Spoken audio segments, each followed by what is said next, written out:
Good morning, Metalheads Unite. Welcome to a new episode of the Metal Meltdown, and today we're looking at the sophomore album from American doom metal crew Crypt Sermon, entitled The Ruins of Fading Light. I've gotten a lot of requests to review this album, with a lot of people even calling it the best doom metal album of the year, perhaps one of the best albums of the year, period. Regular viewer and acquaintance Ty Tilley even went out of his way to message me on Instagram to make sure that this album was on my goddamn radar. I've said it before, I'll say it again, I really don't think there's anyone out there that knows more about the dark dwellings of modern underground metal more than this fucking guy. So when he sends me something, when something's on his radar, I fucking pay attention. And I'm really happy I did, because this is a fucking stellar record, another fantastic addition to the modern doom metal scene.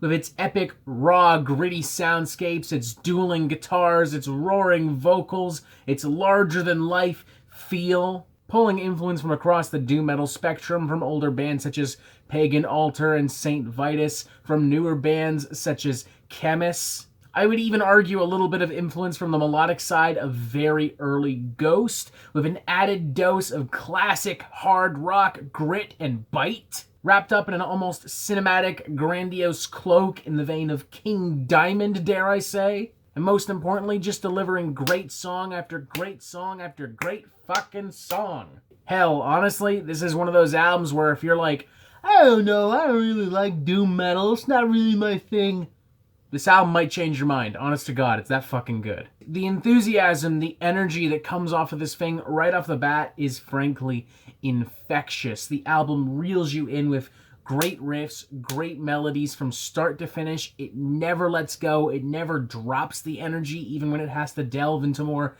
intimate and atmospheric territory, even when the band begins to expand and grow a little bit. Great example, closing and title track, Ruins of Fading Light, which starts off with this very medieval panpipe kind of folk piece before eventually diving headfirst into these crusty fucking riffs.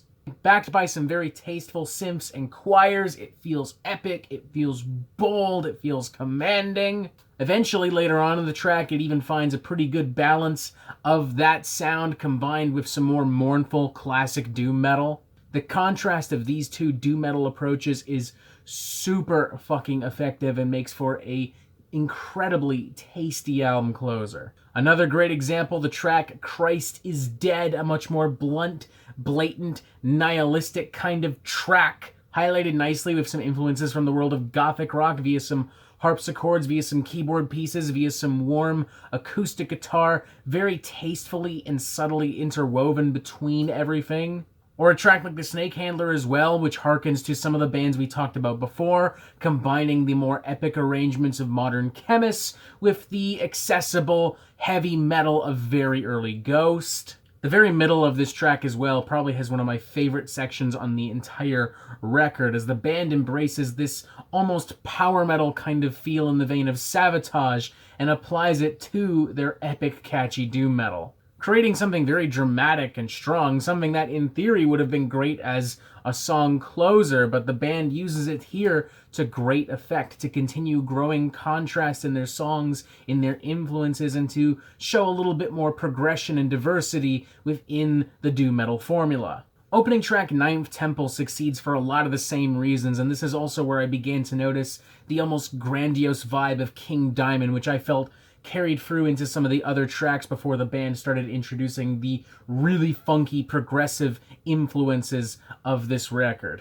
There's nothing on here that falls victim to the tropes and the cliches of doom metal. It never gets too slow, it never gets too grueling, we're never focusing in one spot. The band is consistently throwing all kinds of different rhythms and patterns and melodies and arrangements at you, and combining it all in a way that it never feels forced, it never feels like, shit, maybe they'll get bored here, shit, we gotta move on. It's very natural. With all that in mind, it arguably has more in common with late 80s prog metal than it does with modern doom metal, but that's also part of what makes this record so great. It really doesn't feel like a doom metal album. It feels like something else entirely. It feels like Crypt Sermon, I suppose, to make it real fucking simple for y'all. Honestly, I got no issues with this record whatsoever. It's an incredibly engaging, fun, unique, and fresh record. So many great flavors and ingredients mixed with the utmost care, heart, and dedication, baked to near perfection. This entire record is like a fine chocolate ganache cake that you can listen to. Now, I did read another review from Angry Metal Guy, and I definitely think we're on the same page for the most part, but they made a point of talking about singer Brooks Wilson, and that they felt that he was overdoing it in certain aspects of the record. They felt that maybe he was trying too hard to stretch and emphasize certain choruses. And they're not wrong, per se. There is a particular moment on Our Reverend's grave where I think Brooks stretches his voice a little too far out and he begins to crack. But honestly, I don't mind that. For me personally, that adds to the authenticity of this whole thing. Plus, speaking as a singer myself, I can tell you that when a singer reaches a certain level and then they push beyond it, their voice just kind of cracks. That's natural. There's nothing you can really do. For fuck's sakes, Steven Tyler made his fucking career off of that shit. You really think I'm gonna give Crypt Sermon crap for that? Fuck no. God no. Oh no, he did a natural thing that singers do that proves that this album is fucking real. The horror. Definitely a 4.5 out of 5 for me. If nothing I have fucking said has convinced you yet, then just sit the fuck down and let the record do the goddamn talking. Highly recommend this to anyone looking for some really fresh, exciting doom metal. Highly recommend this to anyone new to the genre looking for a great entryway point. I recommend this to the naysayers as well. This is a really great record. I would even go as far as to agree with those of you saying that this is the best doom metal album of the year so far. I certainly haven't heard anything else that has got me this excited for more doom metal. The aforementioned Ty Tilley has also gone on to say via Heaviest of Art he thinks this is one of the best doom metal albums of the modern era.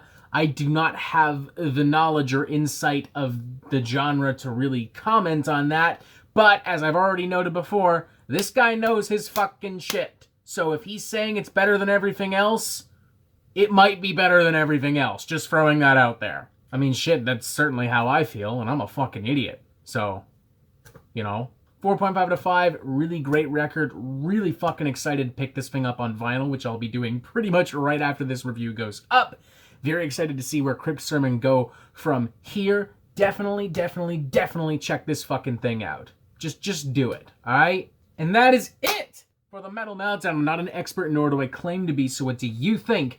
Do you like this record? Do you not like this record? And what do you want to hear from me next? Thank you for watching. Make sure you press subscribe so you get updates on the Metal Meltdown fucking immediately, and you have yourself a fantastic fucking day.